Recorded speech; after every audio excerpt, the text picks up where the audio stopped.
Welcome back to Real Phonies, where we take a love for movies and television and combine it with very little knowledge about movies and television. I'm your host, Christian.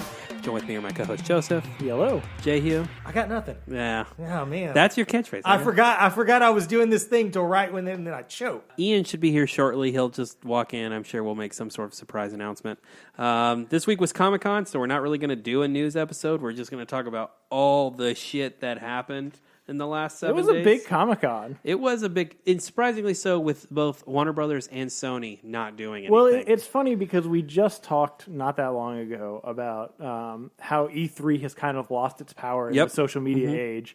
And there's really no justifiable reason that San Diego Comic-Con wouldn't be different. But, I mean, there's just some big fucking announcements. When we get to the Marvel stuff, which we'll save towards the end, even though there was a lot of stuff we already knew that's on this list, there was so much shit we did not know. Yeah. One of them, the surprise casting. Yeah. How that didn't leak. I don't, yeah, totally. No I idea. hadn't even heard a rumor No, about it. exactly. I'm already excited, chomping at the bit to talk about it. But I say we start strong, and let's fucking talk about that Cats trailer. Holy shit. So, here's the thing about this, right? This is Tom Hooper. He did Les Mis, which is... In Tom Hooper, I trust. Everything he does is great. I don't know if I can... I don't know if I agree... You don't like King's Speech? On a logical level, but I just can't watch that trailer and be like, maybe there's a chance. There's no... It's fucking horrifying. Well, go ahead. Here's my first thing, because I hadn't even really looked much into it. I didn't know anything about the cast. The cast, besides Rebel Wilson, is fucking awesome. That's like, true. At some point, they really believed this was going to be something special. Yeah. I mean, I like to think that they saw Les Mis and were like, oh yeah, this guy can fucking do it. So The patron saint of our podcast, Idris Elba, is in there. Yep. I just want to backtrack a little bit and talk about Cats as a Broadway show. It's born out of the 80s. One of the lead actors at one point died doing Blow while being the lead. It's sung to the most power ballads of all time. It was written by the patron saint of Broadway crap, Andrew Lloyd Webber. Right. I mean, it's for some reason we have this iconic viewpoint about it, but anyone who fucking likes musicals knows it's shit. The thing is that I think that you hit on the head, though. It's the musical that people who don't know shit about musicals know about. Yes. For instance, the first musical I knew of was Cats. Yeah. You know? I feel like it's the musical that people who don't know anything about musicals make fun of. Right. But As the reason that they don't like musicals. I truly say I wish I could remember. He wrote another one about trains that's all on skates. What? Yeah, and I wish I could remember the name of it. It's fucking great. It's the only thing worse than Cats. And here's the thing. I don't even care. I haven't listened to a lot of the songs. Mm-hmm.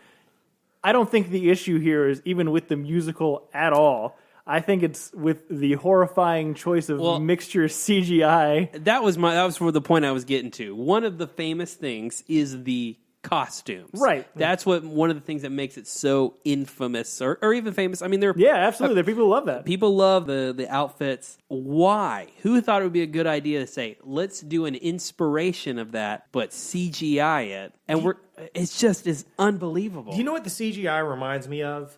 Okay, say last weekend Avatar was a big hit at the movie. And this weekend Conan O'Brien's making fun of it, and they superimpose his face on one of the the Navi's face. For sure. That's what the special effects looked like. And again, this is one of those things that's like Sonic, where I was like, I'm sure the people who worked on this worked harder than anything I've ever worked on in my entire life. But man, did it not turn out It's just good. such a strange choice because, especially right this second, I feel like we're really reappreciating practical effects. And I think that's one of the things that people like about the musicals. And I think with professional costume makeup and all would have looked good. You could have done that and made it look really good. Or alternatively, in the age of Lion King and Jungle Book, we have mastered the art of making animal faces talk. Yes. Yeah. While making them still look like animals, but with human voices, I guess. Because the not creepy in the Jungle Book looks great in the Jungle Book. You could have also gone that route, but instead we went just like eyes and mouth and a little bit of nose, like, and lips. Lips are fucking important here. The Jennifer Hudson lips are real bad. It doesn't seem like her face is even centered in it. No, like, yeah. you know? it is. I don't know if you guys remember the YouTube, the annoying orange thing. It's that fucking technology. Yes, that's exactly what it is. Yeah, it's just It's like a Snapchat filter. It's like a whole movie of that. It's karate maybe, man. It's, you know, if Mr. Miyagi taught us anything, squish just like a grape. Pick one side or the other, this in-between shit. Maybe the final product will look better, but you know what I do predict, though? I predict it's going to be a hit. Oh, it's going to make money. I'm going to spend money on it. I didn't say this in our episode when we were talking about Spider-Man 3, but I have always thought that Spider-Man 3 was the first movie that the internet parroted to death. Just people said negative things, and people thought those things were funny, and they just went on that. I think this is going to be like that, but have the opposite effect. I think it's going to be the first cult classic that didn't fail. You know how cult classics have to fail, and then a few years later, everybody gets really into it and stuff like that. I think it's going to be a cult classic coming out of the gate. Everybody's going to go to see it, expecting it to be shit, and going to see it for that reason. I'm afraid I'm just going to hate all the people who like this movie. Oh, I 100% think it's going to be my bird. It's a weird plot. Do you guys know the plot of Cats? I do not. I've heard there's not much of one. Yeah, so it's this one night of the year. I think they're called Jelly Cats or something like that. They all come out and they have to tell a story to old Deuteronomy, who is played by Judi Dench, I believe, in the film. And old Deuteronomy then, I believe, picks one of them, and they get to move on to the next life. There's like another life. So it's all about their stories and stuff. And it's really long, and I just don't get how it's going to work out. Like, I just don't understand. Tom Hooper, who was like, how did someone sell him on this? I don't know. And then how was it sold to a studio for what obviously is so much money? Yeah. That's the thing. Like, it looks so expensive and so terrible at the same time. Right. It looks like they spent way too much money on it, but not enough to achieve what they were wanting. Exactly. I don't want to spend forever on Cats because I certainly could talk about it forever. I think we could, though. Yeah. But it was one of I knew the movie was coming, and I think I was at work, and you had texted out the trailer, and I was so excited to see something because I didn't know what it was going to be, but I did not want it to be that. It's funny, when you guys texted the trailer, I was really busy that night, so I didn't get a chance to watch it the next day. It was just one of those great moments that you don't get very much on the internet, where everybody, no matter what side of the fence you fall on, got together and agreed, this cat shit is fucking weird. Yeah, storming Area 51 and Cats is fucking crazy.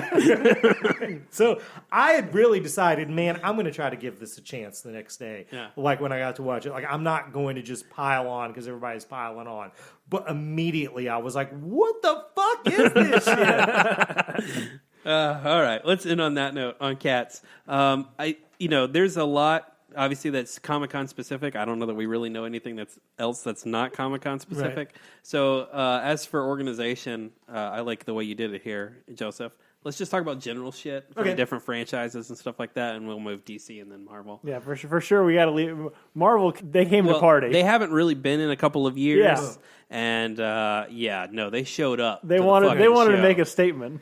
All that shit DC announced last year, I totally forgot about. Yeah, right. Marvel owned it.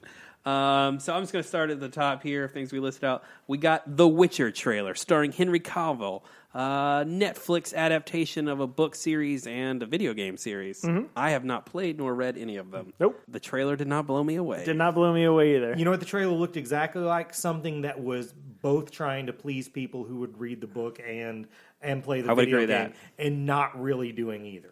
I know that one thing, I saw a lot of people who are, big book readers, fans of it. I think his name is Geralt of Riviera or something like that. He only has one sword in the books, and in the game he has two, I think. So there was some attempt to be accurate. Right on. I don't know. It looks like Game of Thrones knockoff bullshit. Yeah. It looks like something I'll throw on in the background at some point. Exactly. You're a better man than me. It didn't sell me on keeping my Netflix subscription. Well, there's also that, too, yeah. Terminator Dark Fate footage. We didn't get the trailer that was released at Comic-Con, but we did get a behind the scenes video. Of Tim Miller saying fuck a lot. A lot. That dude loves to say fuck, and I don't like listening to him say it. It kind of sold me on it. I was more in on it. I was more in on it after it. Also, I'm still just on a 2019 level weirded out by the brown skinned silent villains. Yeah. But we'll see how it actually ends up. I like all of the choices otherwise so far. The Terminator, more than maybe any franchise, maybe even more than Star Wars, I'm willing to give another chance every time they fuck up. That's amazing because they've fucked up so many times. But this one, it looks like I'm not going to have to apologize for. It looks like it's pretty fucking good. I hope so. There's a certain level of cheesiness that comes with Terminator movies that I want. Yeah, no, totally. And hearing Linda Hamilton, I can't fucking talk today, say metal motherfucker is exactly what I want. That's the right kind of cheesy. Absolutely. And Arnold looks cool as fuck. His salt and pepper 5 o'clock shadow looked awesome. I'm super into it. Eddie Furlong coming back as John Connor. Yep. Which I don't even know that dude was still acting. Yeah. I'm not sure if he is. I have no idea. But respect. Yeah. I'm sure he was waiting for the day somebody rang that phone. Honestly, I thought he was dead, but I realized I was thinking of Brad Renfro. They look kind of similar.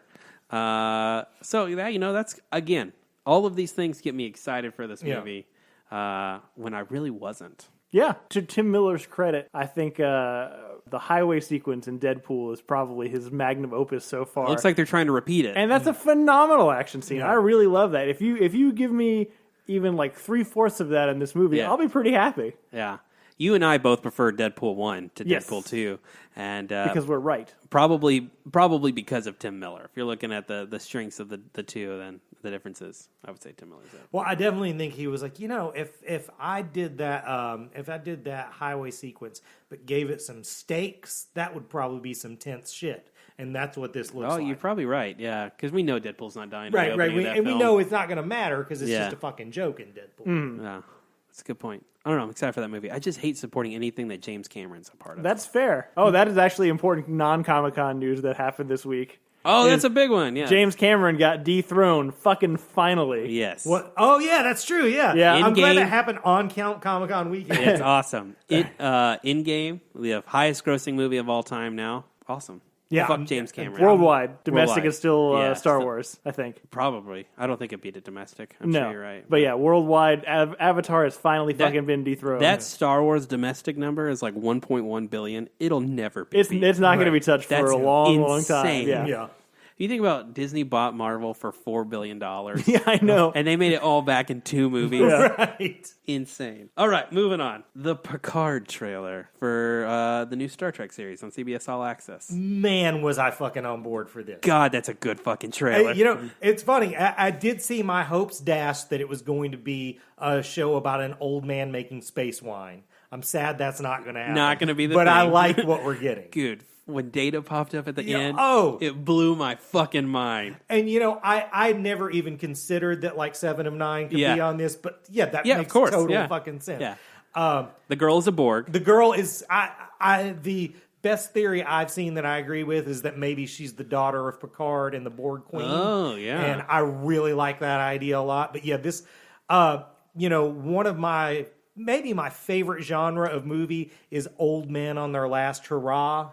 And this seems like it's just all eat up with that. What is funny about that is that was like every Picard storyline. Right. Like post-Borg Picard. Right.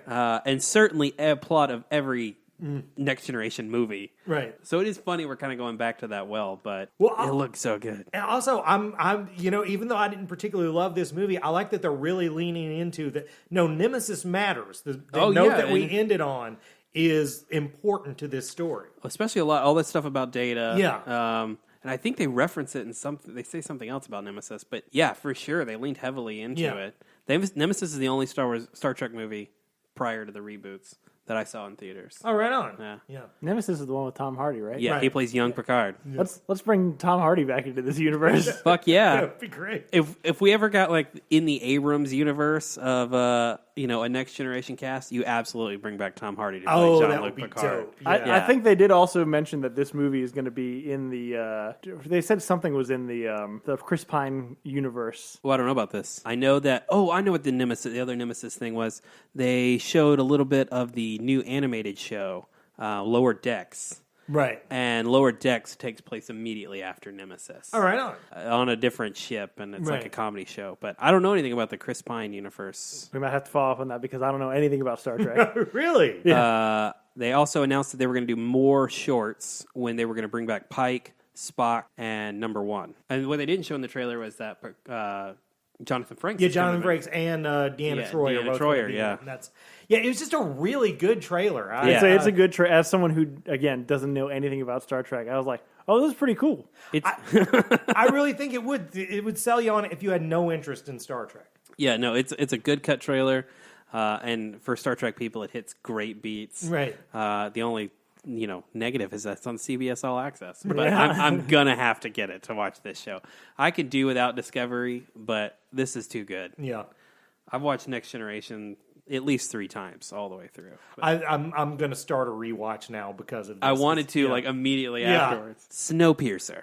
Yep, I like the movie. The trailer for the show is okay. it is okay. Yeah, I like what's that guy's name? Daveed Diggs from Hamilton. I mean I don't know who he is, but that is his name. Yeah. Well, he's from Hamilton. Okay. And I like that guy. Yep. And Jennifer Connelly? Jennifer Connelly, yeah, looking to be some kind of Wilford replacement, Yeah. as what it looks like anyway. You're a big fan of the movie. I'm a big fan of the movie because for a wide variety of reasons, and one of the reasons I'm not sure about this TV show is because I feel like Snowpiercer is the best video game movie ever made. That does not have an actual video game associated with it, but it's like that structure Because they're like levels. right, exactly. Like each one is Yep. a level up until the end, and I think that works so well in a small contained story that actually like developing characters and arcs and all that kind of stuff.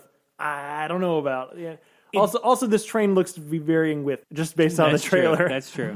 It definitely, I mean, thinking back on that movie, it's a movie that, like, the second it's over, you're like, well, I don't see how they could have squeezed one more second out of this concept. Like, it seemed like they were stretching it towards the end anyway. So I don't know how you do a show about that. I don't know. I agree with what you guys are saying. Definitely not a multi-season structure. I could see like a 10-part miniseries Right. Yeah. working into it, but I just don't see how you span it out. I know this has had a lot of drama behind the scenes. Has it? That like Scott Derrickson was supposed to direct the pilot. Someone else was like the showrunner, and they couldn't agree, and so they like secretly started the filming without him, and he had to drop out, and they brought somebody else mid-shoot. I don't know. I know there was a lot going on behind the scenes about it. That definitely does not sound like it's going to be great. Yeah, and it's on TBS. Yep. Oh, yeah. So, I mean, I just can't relate to TBS to anything besides like comedy shows. Right. So it just don't. I know it does seem like a weird pick for the network. Yeah. Because it does not look funny. No, not at all. No. Well, based on the content of what Snowpiercer is, it's not funny. But have you guys ever read? I think it's a graphic novel. Is it? The original? I have not, no. Yeah. I think it's French. If they brought Tilda Swinton back, I'd watch it. Yeah, she's so great. I know. The Russo brothers Yep. announced. The Russo brothers did a special, like just the two of them on Thursday panel, where people got to ask them all sorts of Marvel questions. And one thing they released is that they are writing and producing and maybe directing a Gatchaman movie, which, if you're unfamiliar, is a anime from the like 70s. It's very old. It looked old from the pictures. Have you've never seen anything? Nope. With it? It's like your standard like 5 teenagers together form a super team. Yep. I Are there remember- robots? I think there are robots. I don't really remember. Oh, these They have like white cape with like the red like beak thing. sort of bird. on it. Yeah, no, I totally watched the shit out of this when I was a kid. Yeah, when I didn't remember that was what it was called, but yeah. I think it has a different name in the It States. has a totally different name in the States, and I can't think of what it is. Though, sign me up for anything the Russo brothers do. Absolutely. They fucking won me over. I trust in them. And, Maybe this will be the thing that'll get Ian on anime. Yeah, maybe. Doubtful. I mean, he might have to at least watch it. He's not going to watch the original. He'll watch the That's live what I mean. action The movie. Russo brothers. Yeah. It'll probably be Pacific Rim light. I don't know, man. I just want a good live action anime so bad. That's just all I want. I mean, I feel like this could be it. This could be the thing. If they land this, then it'll change the whole ball game on people will be trying to make Macross live action, all that stuff. The good news for you is Hollywood also seems really determined to make it happen, even though it has not been successful so far. Well, this is kind of a transition to the same topic. Akira got pushed back this week. Yep. Because of something we would then learn later on in the Marvel panel, but it's going to seem longer for us to get that live action adaptation. I mean, you said you thought it was going to be more based on the manga than the... Yeah, because the manga goes...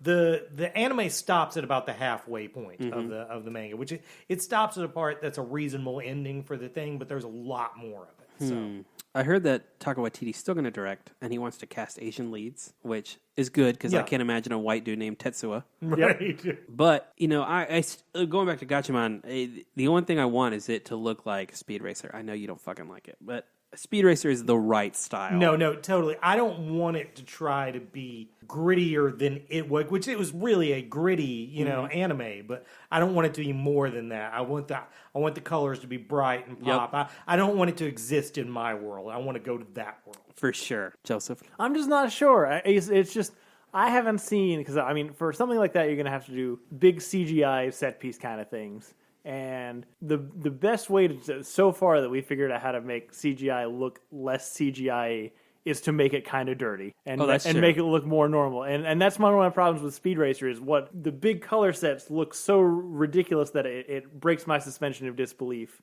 Even though I know I'm watching a ridiculous, it's hard for me to buy into the stake.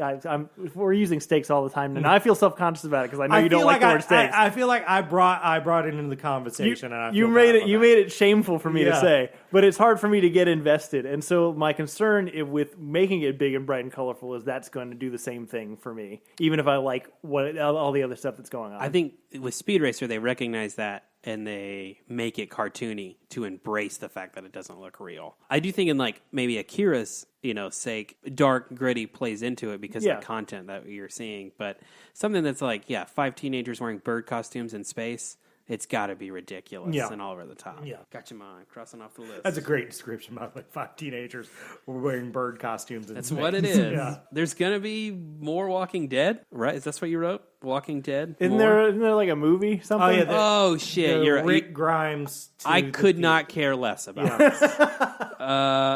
They were going to do a TV movie with Rick Grimes, but apparently they thought it's going to be so popular, they're releasing it in theaters. It's just, isn't this on the decline? Why are they doubling down? They're losing all of their stars except for the dirtiest one. Yeah. And, I don't know.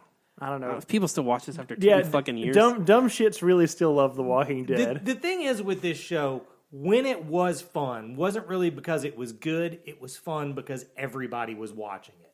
So if you watched it, everybody will be talking about it, and you could talk to everyone about it. That's not true anymore. I don't know anyone who watches it anymore, so I don't know if they think, oh, maybe this will be a shot in the arm, bringing it to the theaters, or I don't know if just, I don't think I know exclusively smart people. I think I know a lot of dumb people, and but maybe it's just there's enough idiots still watching it. I don't know. Walking Dead is to TV what Nickelback is to music. All right, Kevin Smith released a trailer for Jay and Silent Bob reboot. Yep. Joseph, you hate Kevin Smith, so why don't you take the lead on this one? I don't need this. I'm gonna say it's the right amount of time for me. That's fair. I mean, I think it has been enough time since the last one. I'm happy to see that Kevin Smith and Ben Affleck are at least getting along enough to be in the same movie. It is weird that got the biggest pop of the trailer. Yeah. Like, people were pumped. Ben Affleck likes him again. Yeah. That's a weird thing to care about. It's because he doesn't have a wife who doesn't like him anymore. And now, entering the premises, Ian. Other guy. What's up? What's up? We're talking about Jay and Silent Bob reboot. What's up, guys? Yeah. Jay and Silent Bob looks awful. See, I think I'm okay with it. I mean, one of the things I like / feel sorry for Kevin Smith about is he's just smart enough to realize that he sucks. He knows he's not as good as he used to be, and he's bummed out about it, and he keeps trying to find the formula. And I kind of wish him well. I feel like that should make him the patron saint of this podcast. Yeah, totally. Absolutely. He is the real phony. Yeah, that's a good point. I heard he did this over Clerks 3. He couldn't get funding for Clerks 3. I would have much rather seen Clerks 3. He said he couldn't get the script right for Clerks 3, but now that he's gotten through this, he's going to go back to Clerks 3. Okay, that's good. Because Clerks 3 I'd want to see. I don't like any of the Jay and Silent Bobs, really. Like, Jay and Silent Bob Strike Back is his first bad movie. It's a pretty dumb movie. Yeah. It's not great. I don't really love Clerks 2. I love that donkey scene. But Clerks 1 is great. Kevin Smith has almost exclusively written off Mallrats for me for like a long... And Dogma. I was about to say, I like Dogma. Okay. Mallrats is my favorite one. And I know it's a dumb movie, but it makes me laugh. Chasing Amy? Clerks. Chasing Amy I like too, but I like Mallrats a lot better. Clerks 1 is like... Mallrats was the first one I saw. And so for me, that's the one like I relate to the most. I think I like a lot. But. Mallrats good too. Ian, do you have any strong opinions on any of these things I crossed out and you probably can't read? No, only the Marvel stuff. All right, good. We haven't gotten there yet. It Chapter 2 trailer. That was me. Pretend to be Pennywise. I will say that I watched this the same time as I watched the Cats trailer. The Cats trailer is much scarier. That's definitely very true. Seems like this movie's really going to revolve around a pissed off Pennywise who wants revenge on the Losers Club. I mean, the first one was really, really good. It was a good-looking movie. It had a good cast, and I expect this to be more of the same. That's kind of what it looks like. Yeah, same kind of thing, just different cast. It's actually the worst kind of movie to talk about on a podcast because it just looks good and there's nothing funny to say about it. Well, I heard Jessica Chastain is they're setting the world record for most blood used in a scene. And apparently she spends the entire third act just drenched in blood. Cool. All right. That's crazy. Yeah, so they're setting the Guinness Book of World Records for most blood used in either a scene or a movie. But they put that out there. Well, so that'll be cool. That is cool. The other kind of piece of news out of this is Andy Muschietti, the director of this, is supposedly moving on to The Flash once this movie comes out. That would be cool. That's all. Ezra Miller Flash? Ezra Miller Flash, which is that universe still existing? So here's the other thing I've heard about that is that Ezra Miller wants to make it so bad he has started writing the movie. That is not a good That does not seem like a good idea. Yeah, he's hanging his hat on that bad Harry Potter franchise and Flash. I think he's screwed. You know who I want to be Flash, be Barry Allen? You remember those like two kids from Sweet Life and Zach and Cody? Yeah. I think those guys would make... They both can be Barry Allen. Right. I think they'd make a good one. Now for my favorite trailer of the week. Top Gun 2 Maverick. You fucking would.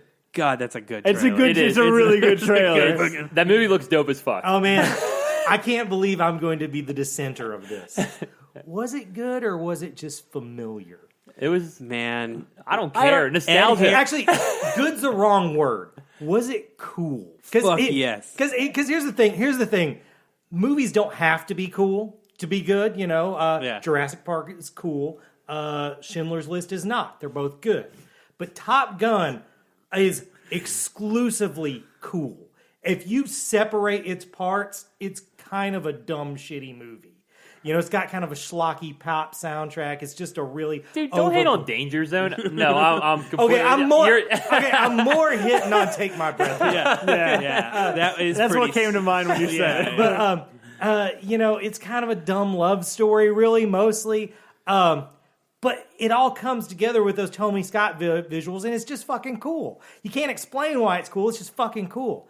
I don't know if this is cool. I just see that was what the trailer captured for me is that same like feeling of coolness of just the jet engines and the flying. And I'm like, I don't know if I care about anything else, but it looks cool. I tell you what might be my issue with it, and it's weird because going into it, it's what even from our days back living in life, what I thought would be the selling point of a Top Gun sequel is that Tom Cruise doesn't fucking age.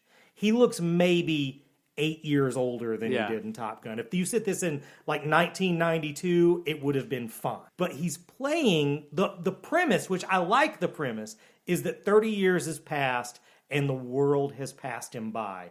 And it's hard to sell that when he just still looks handsome as fuck. And I tell you something else. I think even though it's the best part of the trailer, Ed Harris' narration, I think having the authority figure be older than him was a mistake. If they really wanted to sell that concept, that's actually a really good point. His authority figure should have been younger. But then you hit, how young do you have to cast to look younger than Tom Cruise? Because, say if you did Christian Bale, who is younger, he still doesn't look younger. Yeah. So you'd have to go with someone, say, like Oscar Isaac's age. But then at that point, you've cast someone that it's not believable for them to be like a fucking admiral or something. So, I don't know. Basically, this was something I was really on board with, and it kind of talked me out of it. I'm the exact opposite. You have talked me down just a little bit with your great Ed Harris analysis there. But Ed Harris's narration over the top of the first shots of plane jets flying around is the best fucking part of the trailer. Top 10, one of the best voices ever on anybody. Absolutely. You can't make a movie about flying that doesn't have Ed Harris in it. So thank God you checked that box off. I mean, there were so many cool shots. And God, it looks like Tom Cruise is actually flying that fucking plane. It does look like it. That's my thing. It's like public perception on him has turned around in the last 5 years. Oh, Mission yeah, Impossible. 100%. So, everybody loves him. I mean, I'm totally on board. And like you said, I believe he's going to do a stunt like fly a fucking plane. Yeah, I believe he's going to do it. And I think that's his new thing. And if he can carry that in every movie, I'll go to his fucking movies. Like, if he flies a plane or jumps out of a fucking... If this is Mission Impossible, but with fighter pilots, I'm in. And that's what I got out of it. That's what I agree with. If it's Mission Impossible with fighter pilots, on board. I mean, the only thing I don't like is Miles Teller's innocent. They didn't show him. Miles Teller is in this fucking... He plays Goose's son, I believe. Yes. And apparently he's the co-star, and I fucking hate him. So, definitely what this movie is going to be about, my prediction, is with that whole Ed Harris bit, and we know that Miles Teller is Goose's son, is... It's going to be a passing on the baton type thing. That's going to be the thing that forces him out of the jet, is giving Goose's son the opportunity to be the guy. And I don't know. That sounds like bullshit. There's a volleyball scene. If we're talking... But John Hamm as like the next Iceman? Yeah. Fuck yeah. Well, that's perfect. That's I'm perfect. always on board with John Hamm for anything. So yeah, totally. Yeah, if I will say that if we're talking that this movie is banking on its coolness, Miles Teller is not cool. You cannot make Miles Teller cool. Yeah. There was a bit for a while where it seemed like Miles Teller was gonna be the guy. They were trying really hard, but it didn't work because out. He's not cool. Yeah, isn't he like a super dick in He's real life? He's also a super dick in real life, but that's never stopped anybody. That bleeds over in today's society. Yeah, it does. But I'm the opposite of you. I was not excited until the trailer, and now I'm back on. Yeah, I was never on, and that trailer, I was like, this is the coolest shit.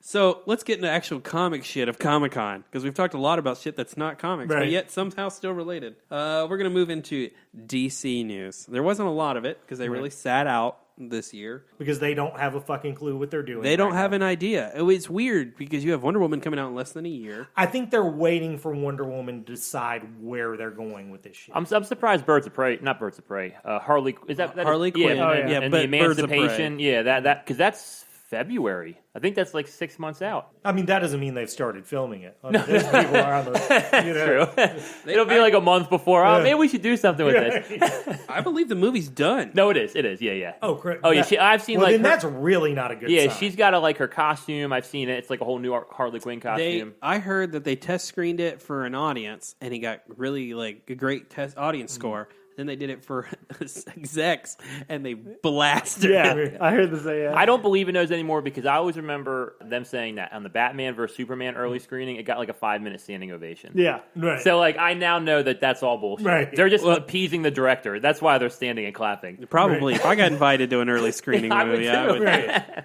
I couldn't do it for Batman vs Superman. The other one I was surprised about that we didn't get an announcement for is Shazam 2, and the reason why is those kids are getting older. Yeah. And if you want to make another one, you got to get started. You gotta hit. Yeah. You got to go. That's a good point. So things we actually did get an announcement for. No Joker either. No Joker. Well, Joaquin was no way fucking going to San Diego. Yeah. And that seems like... I figured they would put it in his contract, That seems good for Joaquin and San Diego. It just seems like there would have been some kind of stupid viral marketing or something. Yeah, because that's like 2 months away. Yeah. Although maybe they're trying to distance themselves from that shit because of Jared Leto. I think so. That's true. They want it to be as different as possible, and that movie I think is going to end up trying to sell itself more as like a tribute to Martin Scorsese than it is to an actual Joker movie. I agree. I think that movie's going to be a train wreck. I'm saying it now. Because it looks, I don't want to go to Joker rant, but it looks like just a combo of like 5 different Scorsese movies. Yeah. With the common thread being the Joker. It looks not comic accurate at all. People are going to kill it. Either way, things that were announced. Yeah. Young Justice Season 4. Yeah. Have any of us watched Season 3? Not yet, because I don't think the whole thing's out yet. Yeah, I'm waiting for the whole thing to come out, then I'm going to get the DC. It's coming out right now? Yeah. They do it in 2 parts. The Part 1 came out in January. Part 2 started already? Or no? Yeah, no, it started.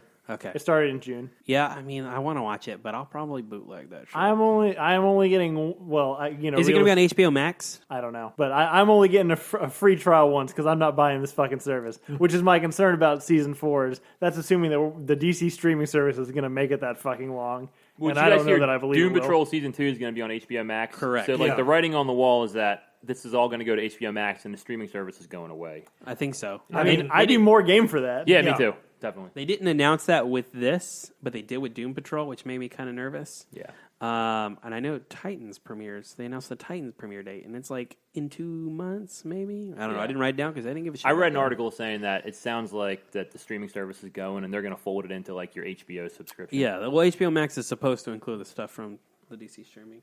Superman Red Sun. It's going to be an animated movie. I think this will make a good animated movie. I think this is a good choice for it. I'm very hit and miss with these PG-13 straight-to-video things, but I think, first of all... This one plays into that, I feel like. They picked good projects lately. And I feel like the art style of it will lean itself very well to animation. Like, the art style of it has a sort of angular sort of... propaganda poster look to it, and and I think that could be animated really well. The last kind of Elseworldsy one they did was the Gods and Monsters one, which I really liked. Yeah, that one was good. And then the last 2 that they've done, they did the Justice League versus the Fatal 5. Yeah, which you really liked. I liked it. Yeah. And then they're doing Batman Hush. So I feel like they've kind of hit a couple good projects in a row. Right. How was Batman It's okay. by Gaslight? It's not. I never watched it. Yeah. Gotham by my Gaslight. question about Red Sun is who's the villain? I don't know the story. I know he's like he's a commie. He's basically the villain. Superman's the So who's representing U.S. in this story? Lex Luthor mostly. Okay. But there's more, but they're like sort of surprise Easter eggs. You wouldn't want to bring them up before. Okay.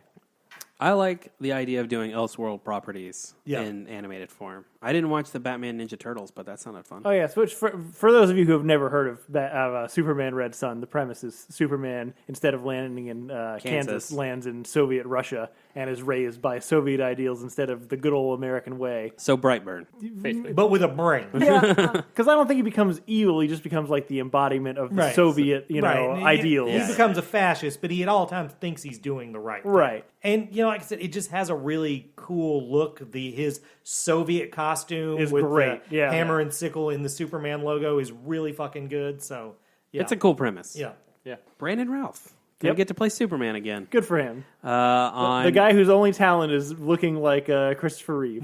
Yeah. So this is the Christopher Reeve Superman. No, this will be It's Kingdom Come Superman. Kingdom Come Superman. But he was Superman Returns, who was really Christopher Reeve. I feel like they're gonna. It's I think kind- they're gonna ride the crest of wink nod of maybe this is that. Superman. Yeah, I think it's kind They of like said the it's Christopher not Reeve. going to be the costume. That's one thing they announced in the panel. Different. The Kingdom Come costume is cool. And the shirt he wore was the Kingdom Come S. Yeah. I think this is awesome. Brandon Routh gets shit on a lot. That movie sucks balls. But it doesn't suck balls because of Brandon No, Routh. he's great in it. It's just not a good movie. Yeah, and I so would say he's great. He's Yeah, wooden. that's He's wooden stretching as it. shit. Like he doesn't. I Have think first... I think he's a good job when someone says, "Hey, replicate what Christopher Reeve did," and not even replicate like you're imitating. We want you to imitate the guy imitating Superman.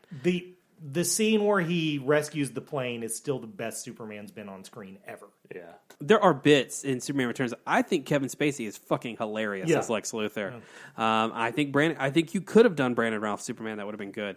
I don't think it's fair he got shat on for so long for a movie that was entirely Bryan Singer's fault. Right. That movie's bad, but yeah, there's a lot of problems. His Clark Kent, I remember not being good. Like I remember he's sitting to Jimmy Olsen at the bar. I think when they see the plane on TV, and he's very wooden. But see, like you know what I mean? It makes more sense. His makes more sense than Henry Cavill's. Like he's kind of like a dopey. He may be tall and strong, but you would believe that guy's not Superman. Whereas Henry Cavill, you're like, that guy's definitely.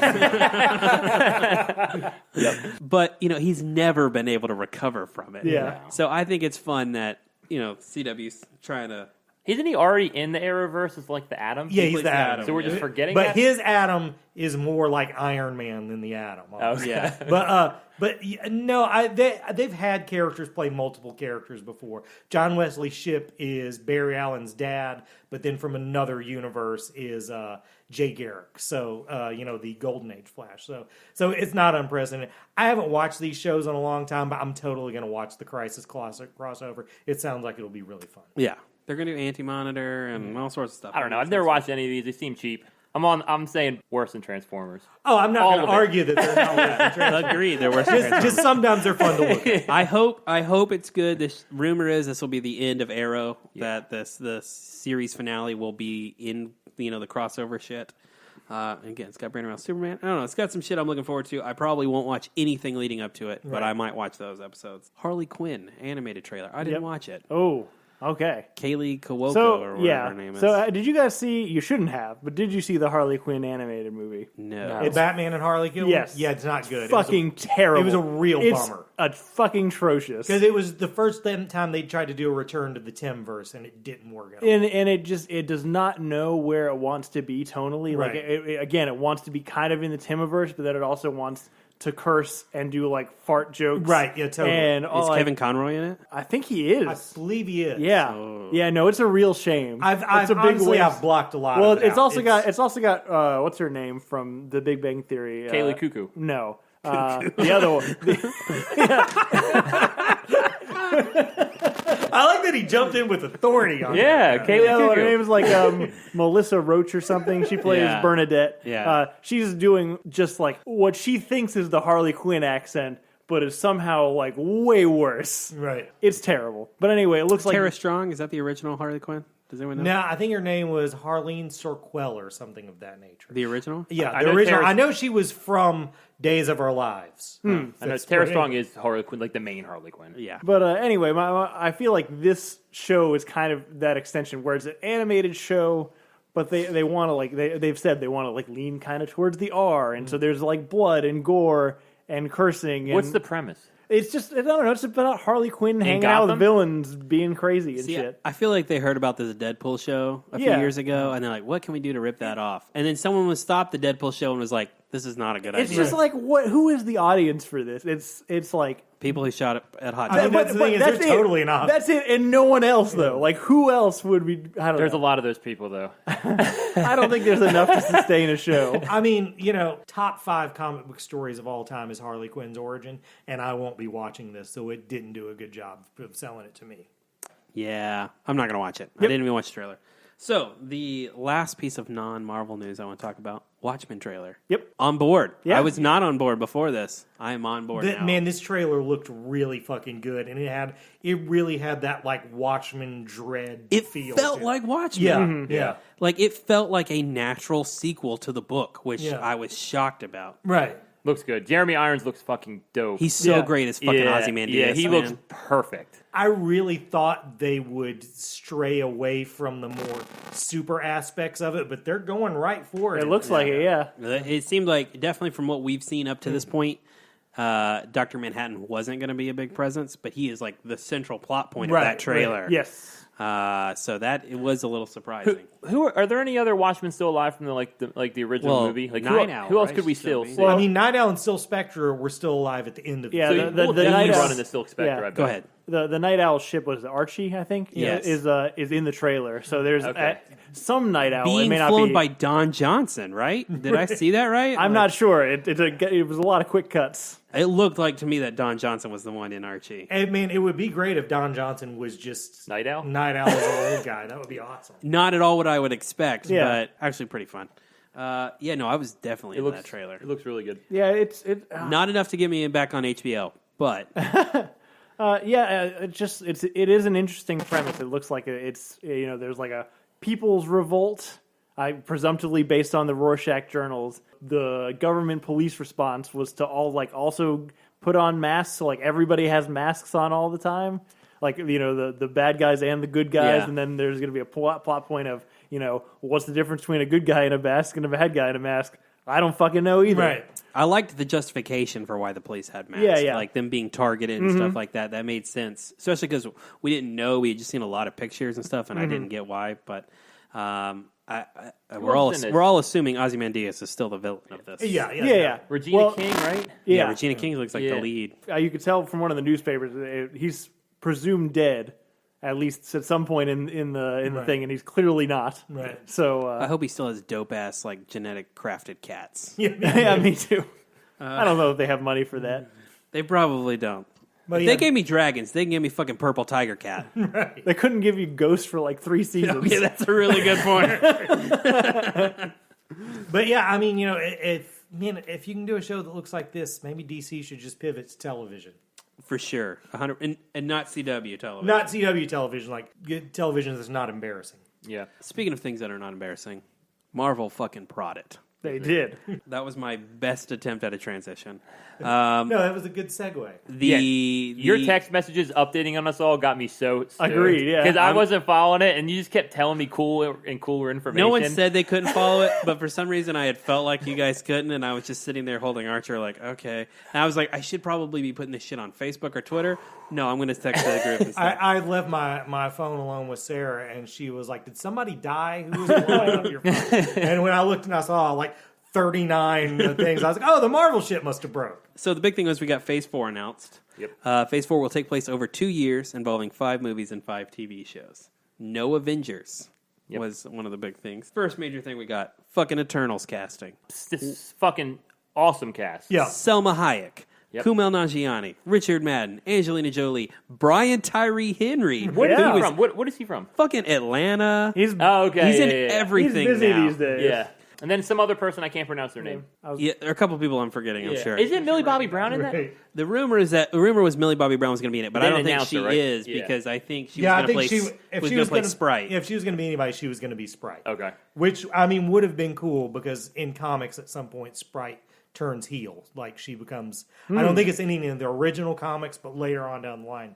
So it was cool to have an eternal child as a Sprite's a cool bad character guy. though because it's like an adult in a kid's body. Right. And Kevin Feige said this is going to be their big ensemble movie like Guardians was in Phase 2. cool. So this is their like, if you had to compare it to something, it's like Guardians. It's new characters we don't know about, and there's like a team. You know what I mean? Right. So Well, there was a lot of like, race and gender switching in these casting, but I feel like, Marvel's done stuff pretty straight up down the line, and they've earned that, and I think they'll do a good job. The weirdest one is that Kumail Nanjiani. I don't want to massacre that guy's name, but he's playing like a character that was like a Japanese samurai. Yeah, it's type like a character. samurai character. So that's His like superpower is like his sword smithing ability. But it's funny. I've many times on the show said I'm a Jack Kirby super nut, and this is probably the Kirby property I know the least about.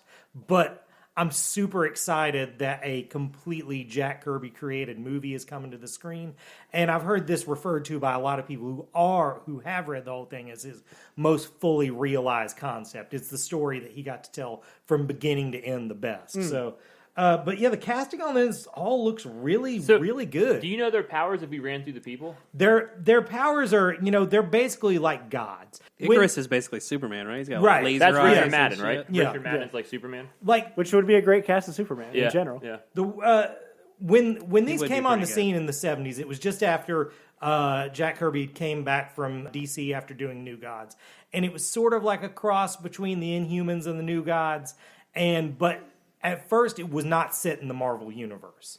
Only like after he left did they sort of integrate it in the Marvel universe. But yeah, I just hope that they're really going to do those kind of over-the-top visuals. Like Ragnarok was sort of going towards that sort of thing. I hope this really leans into that kind of thing. Like I hope it's not grounded at all. We've definitely had some introduction to it. They did a little bit in Doctor Strange, a little bit, I would say even in Guardians, and then probably Ragnarok's the Right. heaviest. So yeah, I would hope that we really go like full on there. The two characters in this that are probably the most well known are Gilgamesh, who Don Lee is playing because he's been in the Avengers, and there's actually probably the most well known Eternal is not in this. Her name was Cersei, and she was an Avenger for a good long run, like 4 or 5 years. So I'm curious why she's not in it, and maybe if that's a plot Who's point. Angelina Jolie? Is she the villain? I'm She's presuming. she's should be like she borders on villaindom in sort of a way that like Odin does, but she's sort of like the head of the thing. So then she'll be like a good girl, like the female lead. You think in this? Yeah, Okay. yeah. Okay. At least if I'm remembering this Yeah, yeah, correctly. yeah. We actually didn't get a villain announcement for this movie, I don't believe. Then that leads me to believe that one of these people will be, and more than likely to be Angelina Jolie. Yeah, well, because the deviants are going to be the villains. So, Right. Is that like they're the same race though? What it is the Celestials come to Earth at some point in the past and plant the seed of like cosmic evolution, and they create the Eternals and the Deviants, but they also plant the seed that leads to superpowers in humans. So basically, this is going to be the origin of the Marvel Universe. That could be cool. Yeah. That could be cool. If gonna they be a pitch cool it like movie. that, that's how they should pitch that movie. Yeah. The And- origin of the MCU. And we've already seen the Celestials. We've already seen Yeah. that movie, Mm-hmm. Because in Guardians. Guardians they go to nowhere, Yeah. and that's a celestial head. You, Right. You also see one using the Power Stone. Oh, you're right. You're Yeah. right. So the other kind of new property we got announced was Shang-Chi, which we talked about a lot. Super excited about this. The name of it, Shang-Chi and the Legend of the Ten Rings. Got some casting. Awkwafina is going to be in the movie. We don't know who she's playing yet. Simu Liu, I think I'm saying his name right, is going to be Shang-Chi. And Tommy Leung. Tony Leung. Tony Leung? Sure. It's Mandarin. He's playing the Mandarin. I heard that the guy who got cast as Shang-Chi got cast on Tuesday. Oh, my shit. God. And then was in San Diego on Saturday. What to a announce fucking it. ride for that Yeah. guy. Man, that's either that was probably a great week for that dude. The other great thing about him is on Twitter, like 4 or 5 years ago, he tweeted at Marvel. He's like, "Hey, when are we getting an Asian American hero?" And he's just like randomly said shit. Yeah. And then when they announced they were doing Shang-Chi, he's like, "Hey, Marvel, let's talk." Like he like fucking The Secreted his own Marvel Yeah. movie. He spoke it into existence. Apparently he's the real deal. Like I saw a video on YouTube of like he does fucking flips and like backflips and like kicks. Like he's got martial arts background. Yeah, You know I what would I hope mean? so. Yeah. So that's cool. Because otherwise it's Iron Fist all over That's what I again. mean. Yeah, that's what I'm afraid of. I'm a super fan of this property, so this is all fucking great news for me. Well, I think we were dead on when we were speculating the Mandarin's going to be his dad. in Right? this. Yeah. No. Totally. The Ten Rings obviously have been present. I'm saying fucking bring Trevor back. I know that's unpopular opinion, Yeah. but bring Well, Trevor it would back. be it would be a good Gag. Well, it'd be a good gag, and it would also be a good connection Yeah. point to the rest of the MCU. And if you're bringing back guys in Far From Home that were in like one scene of Iron Man, it would make sense to bring him back. Yeah, Yep. Yeah, 'Cause I- he got captured by the. He did. Yeah, that's Yep. What is that guy's name? Scoot McNairy. Scoot McNairy Yeah. captures him. That is a great one shot. Yeah. Right. He's like, "You took my master's name. We want it back." It's a Yeah. great bit. I would like it just because. Also, Scoot McNairy should come back. Hey, agreed. and who? Ben Kingsley. I mean, put Yeah. Ben Kingsley. Yeah, in the that's movie. what I'm That'd be- saying. You know, I love Yeah. Ben Kingsley. You know. Yeah, I mean, he could. This is a pretty serious property. He could be some good comic relief. Yeah. The funny thing to me about this whole Mandarin bit is that, originally their whole thing about doing the way they did the Mandarin is they didn't want to appear offensive and cast an Asian guy in the role. And then everyone was like, "No, this fucking sucks. Cast an Asian guy in the role." Right. No, it looked cool. I'm excited for it. We got some announced sequels. Doctor Strange in the Multiverse of Madness, which is the best fucking title. It's ever. a cool name. That is Yeah. a fucking awesome title. It's definitely, I think, going to be Lovecraftian inspired. Lovecraft wrote a famous story called Mountains in the Mountains of Madness. Scott Derrickson coming back to direct. Meh. I know you're not excited, but they did say this was going to be a horror movie, Yep. which Derrickson's roots are in Right. horror movies. Right. I mean, I like that turn for the Yeah. character. One, because it's a genre they haven't really, Marvel particularly hasn't really explored, and two, because Doctor Strange definitely lends himself that direction. Right. Oh, for sure. There's some weird, fucked up shit in Doctor Strange. Yeah, and I also like Elizabeth Olsen, Scarlet Witch, going to co-star. Yep, and she's coming back in it. Her show WandaVision Yep. is going to lead right into this. Yeah, so they're releasing both of those. We should have said probably release Yeah. dates. Eternals and Shang-Chi, I believe, are 2020. Eternals is November 6th, 2020. Shang-Chi's February 12th, 2021. Yep. And So wait, are those our next Marvel movies we're getting? Next one is Black Widow, May 6th. Black Widow, Eternals, Shang-Chi, Okay. all right. Yep. Doctor Strange. Thor. That's still Thor a 4. long stretch before It we is a see long another stretch, Marvel. yeah. Yeah, they're it's putting a- it on the park for like 10 months. Yeah, when you said this, and I really think you're on something, speculated that it could be House of M is really what we're talking Yeah, that about. sounds like House of M. House of M is like a X-Men story where she starts going crazy, Scarlet Witch, and like she has in the comics she has like reality bending powers, like kind of like multiverse kind of stuff. And I could see her losing control, especially off of Vision. So I think something happens where she's still trying to like get through the Vision trauma. And I think at the end of her show, she's going to be in bad shape. And Doctor Strange probably comes in to help. And then they go through different dimensions, and she's trying to, you know what I mean? If there's Something along those lines, I think. Anything we haven't really done in the Marvel Universe is we haven't really shown Scarlet Witch's powers. Yep. That's true. And we've also been very clear to not really define them. Right. So, Yep. So I think the idea... I mean, I honestly believe WandaVision, if you guys saw the logo, it's very kind of 50s sci-fi inspired. Right. I kind of wonder if it's like a reality she makes. Oh, that's what I think Right. it is. I think she's going to be in like a coma, and it's all going to be in her head kind of shit. And I even think it could have their kids in it. And so the movie is Doctor Strange trying to get to Scarlet Witch and write all these things. And so I almost feel like her, again, one of the things in House of M is no more mutants, and so mutants go away. But almost like a reverse of that, she bringing mutants in. So, because in her reality, what if she has mutant kids? Yep. And so she's like, she would. She would. Yeah. So if she brings that back, that's something that she brings with her.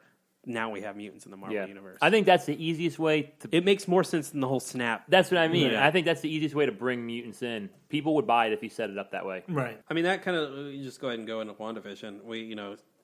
Her and Paul Bettany coming back. Older Monica Rambeau. From Captain Marvel. I'm excited about that. And how does that fit in? I have no idea. That's interesting. It's I don't even know how that's going to work. It's a good connective tissue, but I just don't know how it's going to work. It's just... I'm a big fan of that character, the Monica Rambeau Captain Marvel character. So I'm super. But yeah, I have no clue how they were. She's definitely going to be a hero. All in the West Coast Avengers together. Maybe she's Photon, so it's got to be Photon's origin. But she's going to be a hero. I don't know how that's going to do it, but yeah, she's going to become Photon in that in a WandaVision show. Other show we're getting, Hawkeye. We know Kate Bishop's going to be in it. Yep. Didn't really get too much. There was a teaser trailer that kind of illegally. Oh, I say illegally. Fucking Clint Barton himself released it online. Filmed it from his phone. Definitely going to be inspired by the Asha stuff. Right. The logo is straight from that. Right, totally. It's going to be him dealing with his time as Ronin. Right. I mean, that is that comic run. Matt Fraction. I really need them to get Kate Bishop right mostly because if they don't, Sarah is going to fucking riot. So I need them to get that. Does he keep the Ronin hair? I hope not. Yeah. He's got to keep the tattoos though. He's got to have the sleeve. I don't think he keeps the hair. But what's really great, and I recently read that run of Hawkeye comics. What's really great about Kate Bishop is how she balances Clint Barton. Yeah. And one thing we haven't done is, especially in the comics, like Clint's more of like a playboy. Mm-hmm. And so there's always like these women coming and knocking on his door, and she's like such a good filter for that.